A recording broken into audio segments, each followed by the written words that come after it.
Welcome to Don't Chuck It Up, the podcast where we help students and families navigate the wild journey of the college search and applying to colleges without breaking a sweat. I'm your host, Chuck, and today we are talking about ACT and SAT prep. Now, as many of you have heard throughout my previous episodes, I am not an expert in this, so I decided to bring in an expert for today. So today we are joined by Dr. Kelly Frindell. And I really appreciate having Dr. Kelly with us today. So, Dr. Kelly, welcome to the Don't Chuck It Up podcast. Thanks so much for having me on. It is great to have you here. We connected a few weeks ago, and after we chatted, I was like, you need to be on my show because I have a lot of people that ask me about ACT and SAT, and I've been in this business for 25 years, but it's always great to have someone who just does this, because when I tell my students and families what are the two things I am not 100% expert in, it's ACT, SAT prep, and fiduciary money skills. I can't tell people how to spend their money because that's just not my goal. So why don't you introduce yourself and tell us a little bit about what you do, Dr. Kelly? Sure. So I've been teaching test prep for about 25 years, and it's what I've been doing for a very long time. I own a business called In-House Test Prep, and I work with two different groups of students. I work with students who are taking the SAT and the ACT, and then also younger students who are taking entrance exams for private schools. And with those students, I work all individually with students and have a program and a course that I do with my students and help them get ready for the test. And I also help people decide which tests they should take, when to take them, how to know if they should take them again, those sorts of things. That's awesome. And those are all the types of questions that we are definitely going to talk about today. Great. So for those of you listening and not watching the YouTube video, I will share the information about Dr. Kelly and her website. So if you want to reach out and ask Dr. Kelly some questions and sign up for a consultation so you get to learn more about how she can help you with your ACT or SAT or SSAT type preparation, I'm sure she's happy to take a moment and chat with you. Yeah, absolutely.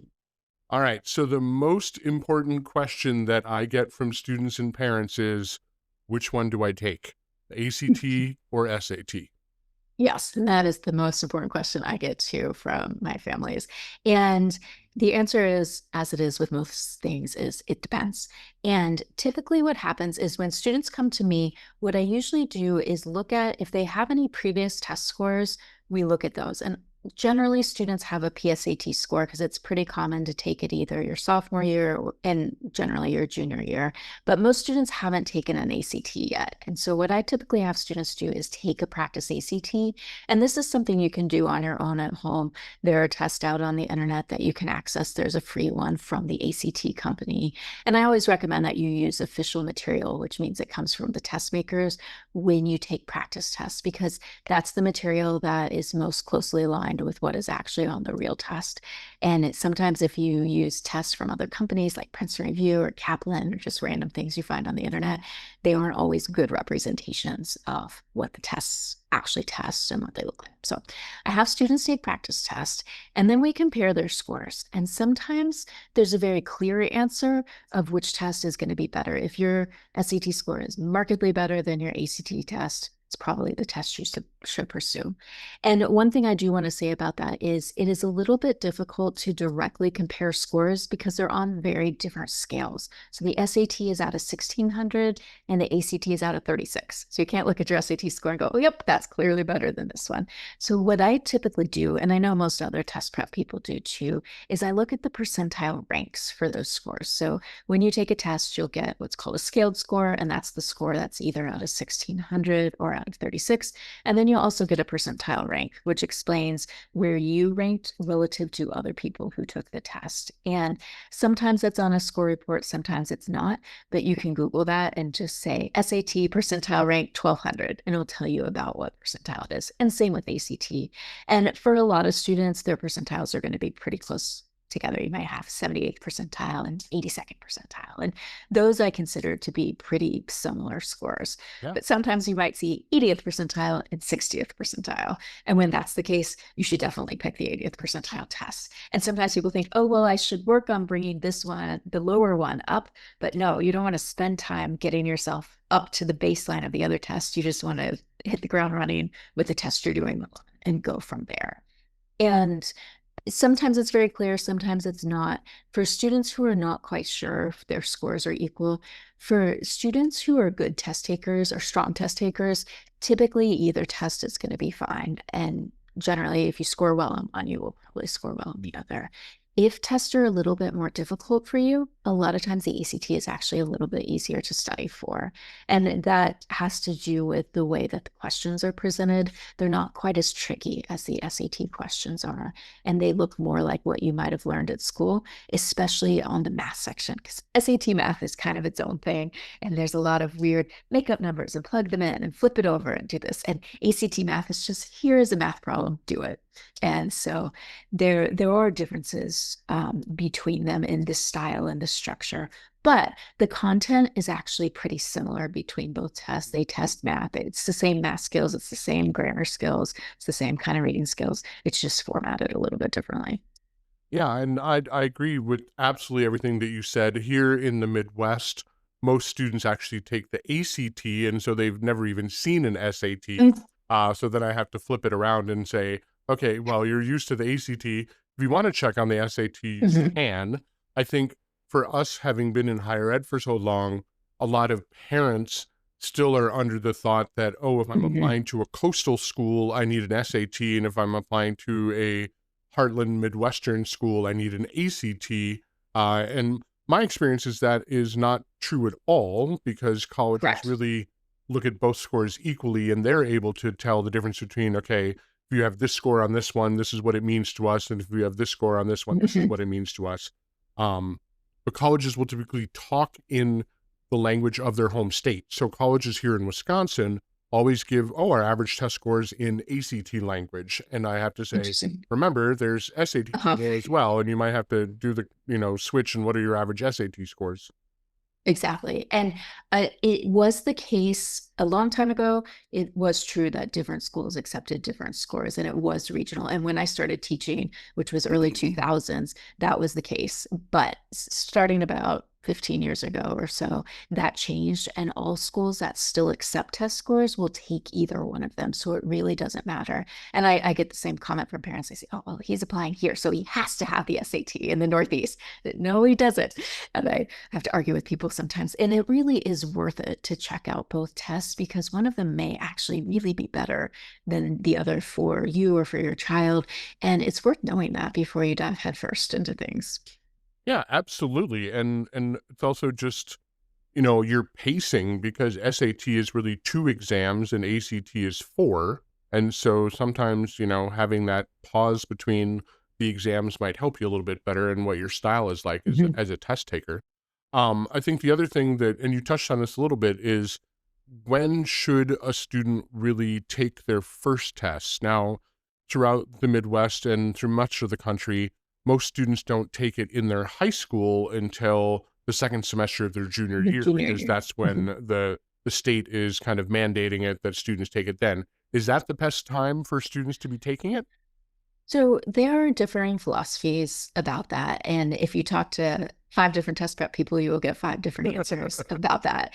And so what I generally recommend is the earliest I would recommend starting is the summer after sophomore year. Typically, before that, it's a little bit too early, and often people haven't had enough math, and their brains are still developing. You've got time Yeah. to keep going, and you don't want to do it too early because it doesn't benefit most people to do it. And also, and I'm not sure you might be able to speak to this more. I have been told by various educational consultants that a lot of times colleges really want to see scores from junior or senior year and not so much from sophomore year. And I don't know if that is still true or not, but I have always kind of gone by that advice, which I received early on in my career. And so generally, summer after sophomore year is a good time to consider starting. I personally like to have my students take something by the end of fall of junior year. So by December of junior year, I like people to have taken something. And then that gives plenty of time to take a second test in the spring. If the other test needs to be taken, there's the option for that. And things have shifted a little bit over the years because there didn't used to be any summer tests. And so everybody had to Right. make sure they got things done by spring of junior year. And now there's a July and August test of ACT and SAT, and so there's a little bit more flexibility than there used to be. But in general, I really recommend that students try to be done by spring of junior year because, and some of them do go on into the summer, but you definitely want to be done before senior year starts because there's too much stuff to do at the beginning of senior year because people are going to be working on their applications. They're going to be doing senior year activities. They are going on college visits. And so I really try hard to have students done before then. Yeah, well, and I hear two thoughts of this. I hear, but Dr. Kelly, summers aren't meant for school. Summers I'm supposed to be doing something else. You want me to take a test in the middle of summer? Yes. And a lot of times the summer is a good time to study for the test because there's a lot of material on both of the tests, SAT Yep. and ACT. And to really do well on them, it does take some focused and intensive study. And it is hard to compete with school and test prep at the same time because they both require those things and school is generally going to be the priority. And so people say, oh well, I was going to take practices, but I had a physics test this week, and there is always a physics test, and next week there's going to be a math test, and next week there's going to be Yep. school activities and football games and friends, and so there is always going to be competing interests for this. And so sometimes summer for a lot of students is the best time to work on it. I completely agree. And for my students who I advise about going on to graduate school, one of the reasons why a lot of undergrads take a year off after they graduate is because they have to prepare for whatever their entrance exam is. So their Mhm. LSAT, their MCAT, their GRE, because they're trying to balance college and then prepare for these entrance exams. And I'm just like, no, you might need a year off after college in order to get ready for that. Right. Really intentionally get Intense ready exam. for it. Mhm. The other side of this scenario of do I take it too early is really when is too late. I had a family just the other day saying that the student was ill during the school exam, so they did not Mm. take it in the spring of their junior year. And the first exam that they could find available in their geographic region was not until October of the October. fall of Mhm. senior year. Wow. So, what are your thoughts for students and families that are having to wait till the last minute or Ye- struggling to find a time or a place to take that test? Yes. And I will answer that question in a moment, but that is actually a great thing to mention is that right now, especially in certain parts of the country, I know in California and in the Northeast, and it sounds like maybe in your area too, there are fewer test seats than there used to be, and people are having difficulty finding a spot. And so that is another reason to start early enough that if you can't get into a particular test date, you are not scrambling at the end. I'm having the same issue with some of my families too, as they didn't get in soon enough. Yep. And it has messed up their whole plan. And so one thing I would like to say is as soon as you know which test you want to take and which test date, sign up for it immediately to make sure that you have a seat. And then you can also use that to work backwards to figure out when you should start your test prep Right. as well. And as far as when it's too late, so typically there is an October SAT and there is a October ACT, and the SAT tends to be the first weekend in October, Yep. and the October ACT is usually around the third week or so. Those typically are often the last tests that people can take to have their scores back in time for most normal regular college deadlines. And occasionally people can take them later than that, but sometimes those October ones are actually too late, especially if you're looking at any of the early decision Yeah. colleges or actions. And I don't always know all the difference between the early action and the early Sure. decision, but I know they're early. And if you are looking at doing anything early, you need to be done by August. Yeah, and I wholeheartedly agree. If you're applying early decision, so early decision is the binding process, and most of those are November 1st. I will say also, if you're applying to the SEC colleges, so the Southeast Athletic Conference, a lot of those now are due by October 15th. So if you're applying to some Southern public schools, a lot of those have earlier and earlier deadlines, so you want to make sure that you get all your stuff ready for that. For example, Mississippi State, their application opens in August, and over a third of the students apply within the first 2 hours. Oh, wow. So it's really quite early, so they've got to be ahead of their game. The other one is that a lot of students see their early action deadlines, which are typically November 1, November 15th, or November 30th. A lot of colleges are more flexible for early action students. So if the test scores arrive after the deadline, they're not going to ding you or dock you for that. So if families are worried about, oh, the tests might not get to the place Mhm. on time, if it's early action, colleges are pretty flexible. There are a couple exceptions. So places like University of Wisconsin, Madison, University of Michigan, Georgetown, there are places that definitely want to receive stuff by the deadline. So check students and families with your colleges to see, do they want stuff to arrive by the deadline, or are they okay with getting it after the deadline? So the other thing that's really happened is, as you alluded earlier, the tests have been changing and have been Mhm. updating, and we're seeing some major changes with the ACT. But overall, you and I remember when we were teenagers sitting in a large auditorium or in a classroom with a bubble sheet and a number two pencil and filling out all of the dots and trying to make sure that no one is seeing what we're doing and everything like that. A lot of those days are long gone. Now students are logging into a laptop or a desktop and taking everything online. So how are you seeing the ACT and SAT continue to evolve now in 2025?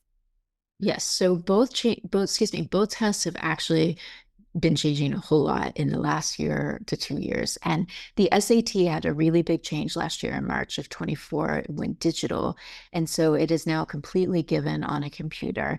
And that test was fully redesigned to be a digital test. So everything is optimized to be that way. And instead of having long reading passages with lots of questions, which is how the SAT has been forever Yep. with the reading section, now there's very short passages because they fit on a screen nicely, and there's only one question per passage, which is a Mm, very different nice. change. And sometimes people think, oh, well, that makes it easier. And no, it doesn't. It just makes it different. And vocabulary has made a comeback on the SAT. For when I took the SAT 30 years ago, it was heavy on vocabulary. There were synonyms and analogies, sentence completions, and then they dropped those over the years. And they have brought back the sentence completions now, which is where they give you a sentence with a blank in it and use context clues to figure out what goes in there, but with pretty hard vocabulary. Yep. So that has been added back to it. And then there is grammar on the SAT, and that was on the last couple of versions of the test. That hasn't changed much. And then the math has not changed much either. But what is different about that test, because it's online, it's what's called an adaptive test. And what that means is that not everybody is actually seeing the same test. So what will happen is there's two modules for the reading and the writing section. There's two, and then there's two math sections. And everybody gets kind of the same first module. It's a mixture of easy, medium, up hard questions. And then depending on how you do on that one, you either get shuttled into an easier second module or a harder second module. And it seems like you would want to go to the easy one because, oh, you can get more questions, right? But the scoring doesn't work like it did before, where Right. everything was worth the same amount of points. Now you get more points for harder questions. So you want to get to the harder module, even if you can't get as many questions right. And they are, with that scoring model, they're not very transparent about how it works. We don't have any information about it, but in general, that's how adaptive tests work. So we know that's the case, but it makes it a little bit harder to say, oh, you need to get 25 out of 30 questions right to Move. generally score in this range. We just, and we're putting together some data points where we can, but we don't have the information that we used to have for that test.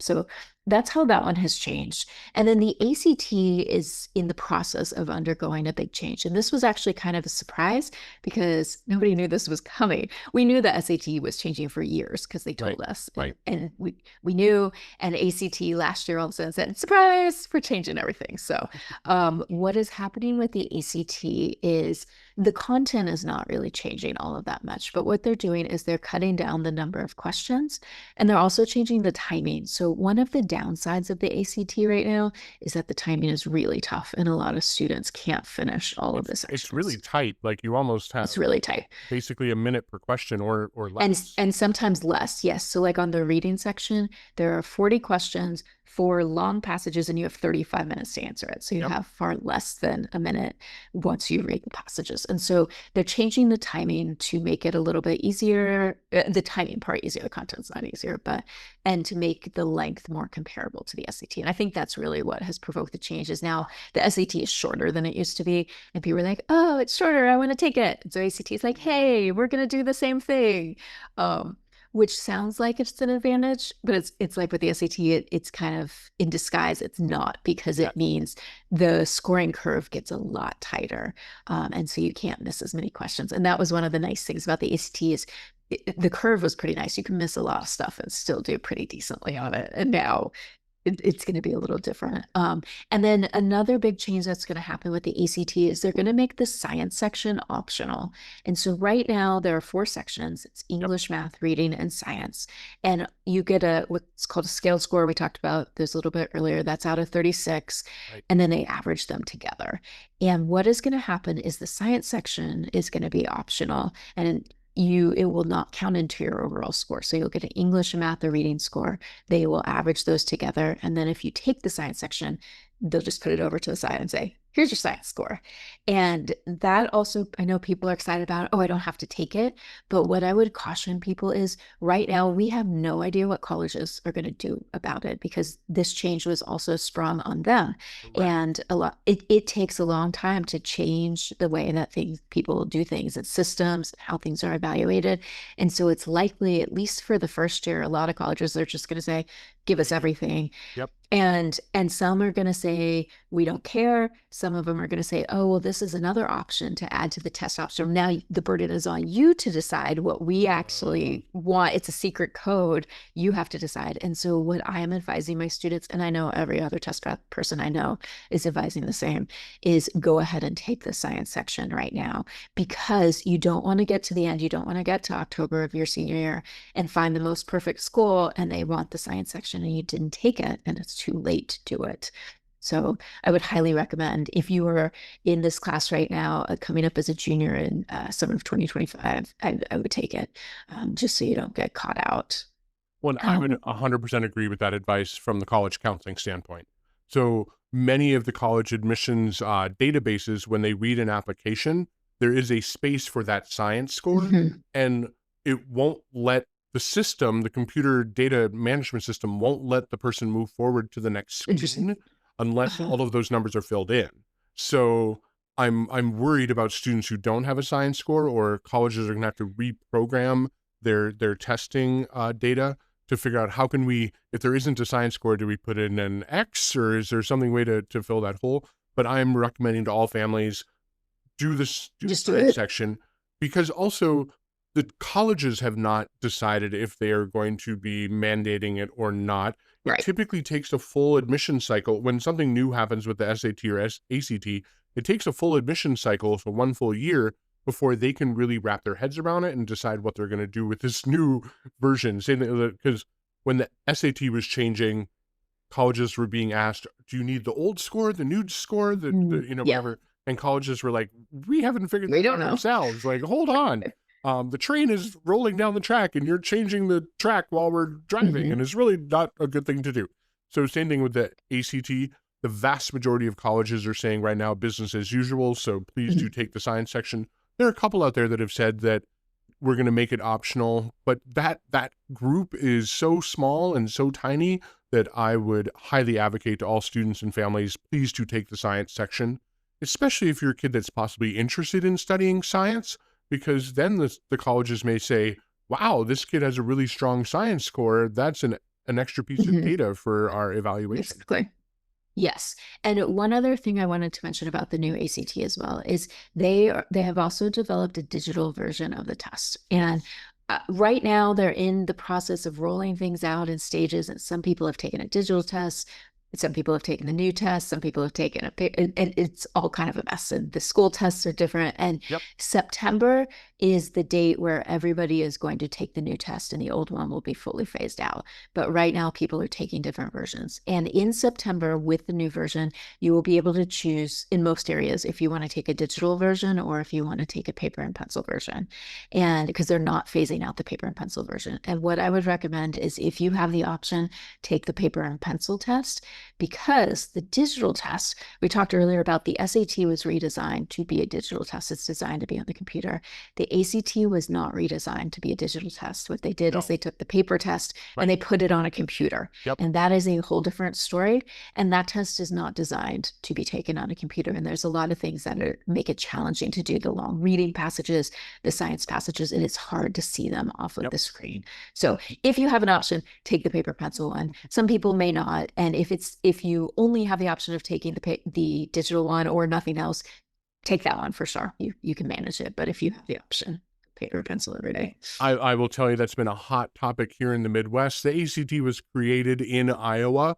So That's right. the Midwest has been the test market for the new digital version. So many of our school districts rolled out the digital version of the ACT, and what you said absolutely came true. The students were like, I couldn't read it. Things were hard to visualize. It just didn't work for me.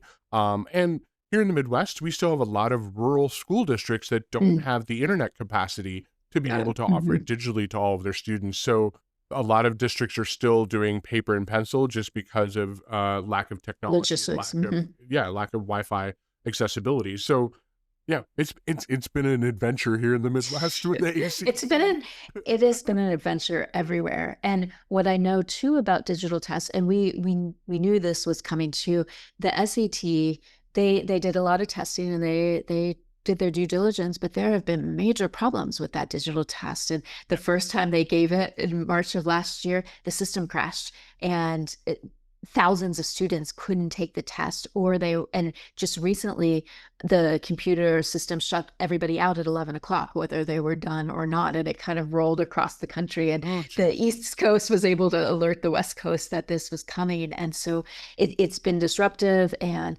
you also just never know. There was a site in California. They had a ballroom at a hotel room where they were hosting 1,000 students, and the internet went down and none of the students could take the test. And so digital just adds an extra layer of complication. And when it goes fine, it goes fine. But when it doesn't, it can be a disaster. And I've had a lot of students affected by that. And they're still working out the kinks. And that's always going to happen when you roll out new technology. But if you can avoid it, I'd say do it. Yeah.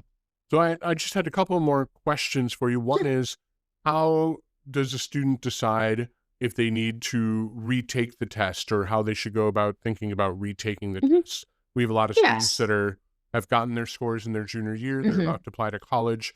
What is your advice about that?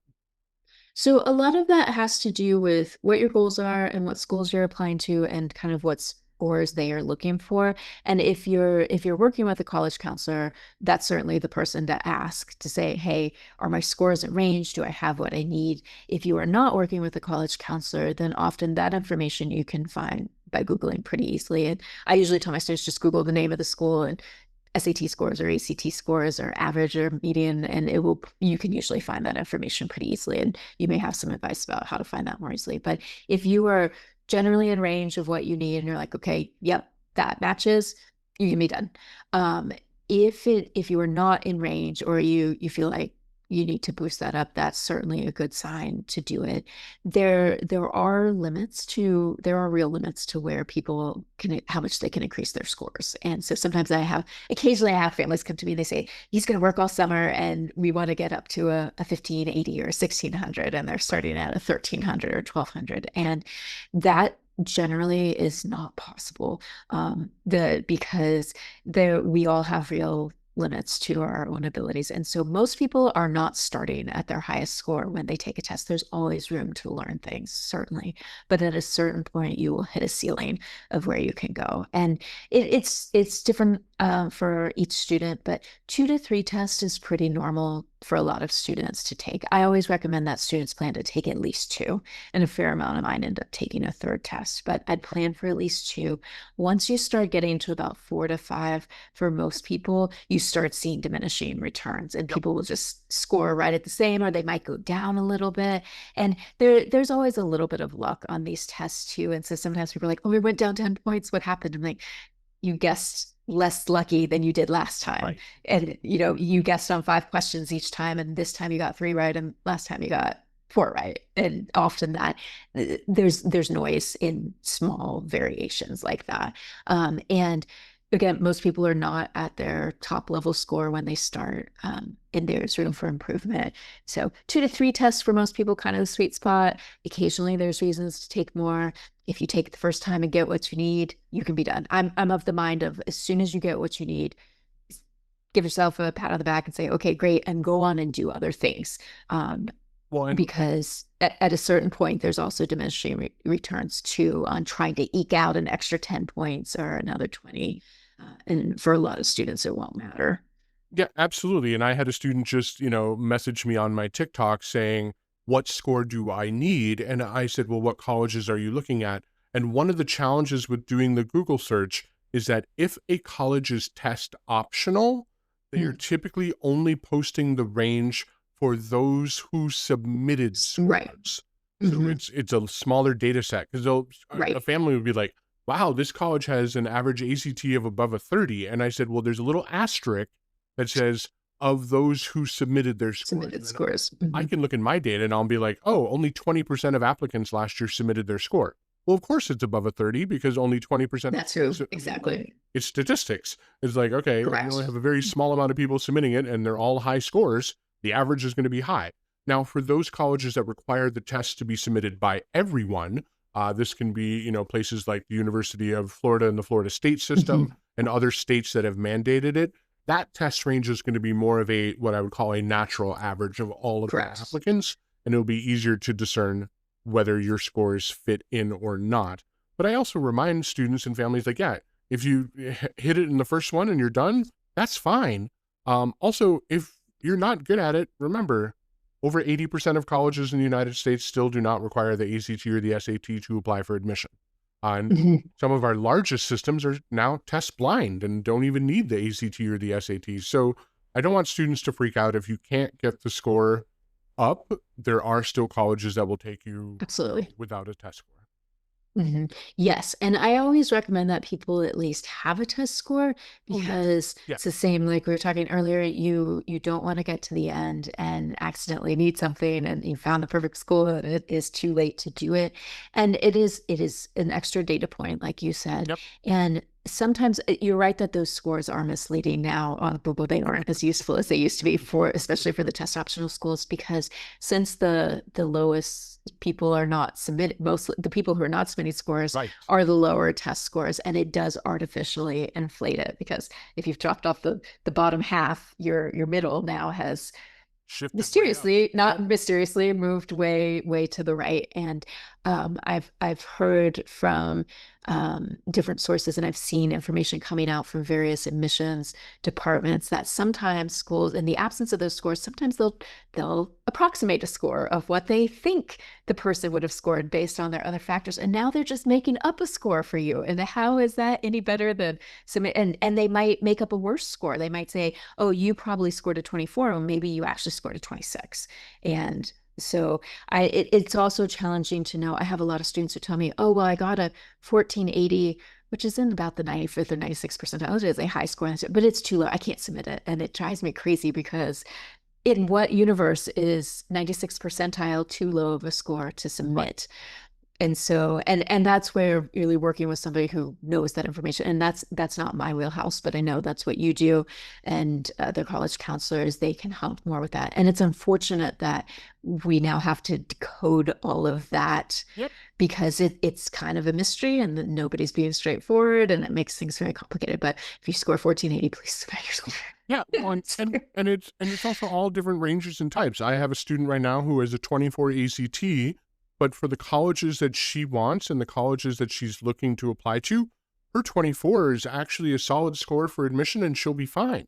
Mhm. I keep telling her, she's like, "Well, I should take it again." I said, "Why?" And I pull up the colleges and show her the averages of those who've submitted in the last couple years, and her score is either at or even above some of the average scores for the types of colleges she wants. And it's like, "You're fine. Stop. Like, don't stress out Mhm. about it." But again, a lot of parents go, "Well, we need a higher test score because back when we were kids, blah, blah, blah, blah." Yeah. So Yeah, that's exactly. And none of the rules apply. And even the rules that applied 5 years ago don't apply anymore. It's right, like, just I everything. go through training every year on this to get updated to make sure I'm Mhm. giving the most accurate and up-to-date information to parents, and still I get confused because colleges will throw a monkey wrench in it, and all of a sudden, midway through the application cycle, be like, "Oh, no, we're going test optional," or, "Oh, no, now we need tests, but only if you're planning to major in nursing," or whatever, and I'm just going, you can't do that in the middle of the game." It's really hard to do that. It was Yes. worse back in COVID era, but now I think we're finally in a more It's fully. natural, like, okay, we're going to announce over the summer. I just wish some colleges would announce the summer prior rather than Mhm. announcing July 1 families. If you're wondering what colleges are requiring, a lot of them announce July 1 to August 1 is when I get all my new data. And some colleges throw a monkey wrench in over the Mhm. summer before apps open. Um, Yes. the last thing I wanted to bring up, and something I really learned from you during our previous conversation a couple weeks ago, is that you get viewed as Dr. Kelly, the test prep person, but you're really helping students with a lot of other skills that they are Mhm. not currently getting either from Correct. school or from parents because parents are busy and working two jobs. So tell us about what your working style is and how you are helping students learn new skills. Mhm. Yeah, and that's actually something that's been interesting to me to see how things have changed. And I've been at this a long time. And one of the things I noticed even pre-COVID is that the skills that students were coming in with have really shifted, and it not in a good way, unfortunately. And I see that a lot of students don't have the basic math skills that they used to have. They don't have grammar skills. They can't reliably tell me what a noun or a verb is. They don't know their math formulas. And I was seeing that pre-COVID, and I'm now seeing quite a lot of it, as is pretty much every educator. I think in the US, there was a Yes. lot of learning loss over COVID, and there are valid reasons for why that happened. It's not to blame anybody or to say anything bad about anyone, but it's true. Students have gaps in their skills that they used to not have. And so pre-COVID, I never really thought about it all that much because I was like, okay, we're doing test stuff. But right now we are doing test stuff, but we are also just doing stuff people need to know, and they don't. They don't have these basic skills. Yeah. And some of it is also just study skills too. A lot of my students haven't ever made a plan to study and have a specific goal and know how to work towards it and know how to put their planning in their calendar and work up towards a test date. And so that is also a really important skill too, because they're certainly going to need that once they get to college. And I always tell students, school never gets easier from here on out, ever. The thing doesn't happen, next senior year is not going to be easier than junior year. When you get to college, the skills that you're using and needing are going to be easier. And it is easier to catch up now than it is to get to Yeah. college and realize, oops, I don't have the skills that I need. And right now, grades are not a good indicator of what your skills actually are. And that's a really hard thing for both parents and students to hear, because I have parents come to me often. They say, well, my kid has a 4.879 too, and they're only scoring average on the SAT, and they'll tell me it's because they're a bad test taker, because they have test anxiety, or they this. And sometimes that is true. There are real things. I'm Yep. not discounting Yep. that. But for most students, it's not that they are bad at tests. It's that they don't have the skills they need to perform well on them. And it's not that they have test anxiety. It's that they feel anxious about not being able, they're being presented with material they don't know how to do. And again, nobody's fault, but that is fixable. And so I get a lot of, oh, my kid's bad test taker. And I start working with them and realize, no, that's not what it is. They just don't have the math skills they need to do well on the math. So that is really what I see myself doing right now. Besides the test prep piece, is also just helping people get ready for college too, with skills. And separate from whatever happens with test scores, the things we're practicing are skills they need. I wholeheartedly agree, and I see the same thing in my practice as well. It's just helping students have better time management, better understanding of preparing for the future, not doing things, 11 o'clock at night, Mm. the night before, those types of things. Like, my students are always like, wow, we worked on this slow but sure over a long period of time. So therefore I Hmm. felt much more prepared, and which is, I'm sure, the same case with you and helping your students study and prepare for the ACT or the SAT. You're doing it over a longer period of time. So Hmm. therefore it's not painful or like, oh, Exactly. cram and get it all done. Right. And I don't want them to cram. And that's why we pick out a test date. We know what we're working towards. So that's not just some ambiguous, like, I'm going to take it in the spring, because there are always conflicting there's always going to be something in the way. And it is easy to say, oh, well, I can't do my SAT homework tonight, but I can do it next week because my test is in this vague future. But if you know my test is in 6 weeks or it's next week, that changes the parameters of things. Yeah, and I equate it to people who are athletes or professional musicians Mhm, or artists. exactly. They don't become professional athletes or professional musicians or artists overnight. That took Mhm, a long time. So the students who are scoring the perfect 1600 or 36 probably have been doing this for a while. They didn't just wake mhm, up and go take their spring tests their junior year and be like, bam, perfect score. Like, that doesn't happen. So this does take time and preparation. My students who've gotten those upper level scores, typically it was either the third or maybe even fourth time that they took the mhm. test that they finally landed it. But they utilize someone like you, Dr. Kelly, to help them prepare and really have a plan. Because as I said, this is not my best wheelhouse. So I'm appreciative of people like you who understand this way better than I. So, any last pieces of advice? I'll give you the soapbox and let you share anything with my listeners.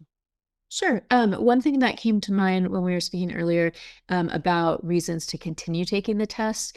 One other one I wanted to mention is sometimes there are scholarships at schools, specific scholarships that are Right. tied to test scores. And I know Florida has Bright Futures. I think, does Yep. Georgia have a similar one? Do you know? Georgia has a different program, and several states now have a program Have that, those. that have that. And what happens with those is it's just very specific criteria that set out. You need this grade point average, you need this test score, and these certain other criteria. And if you meet that, you can get a scholarship. And often they're pretty significant. I know in Florida, the Yes. Bright Future Scholarships sometimes can cover almost all of tuition. And there are often different levels. So say if you have a 1280, you qualify for $5,000. If you have a 1350, you qualify for 10,000 and whatever. And I have had a number of students who are working towards those scholarships, and sometimes they may actually just need 10 more points, or they may need more Yes. 20 more points. And in that case, it is absolutely worth it to chase those 10 or 20 points, because it could be thousands of dollars. And I've had students who just needed 10 points and they got it, and they had their whole tuition paid for because they put in the extra time for it. So Right. if that is the case, absolutely spend the time there. That is the one time where chasing 10 points matters. Yeah, and again, students and families should be connecting with their college admissions counselors and ask about, is there a scholarship rubric? So where it shows like Mhm. if you get this GPA, this test score.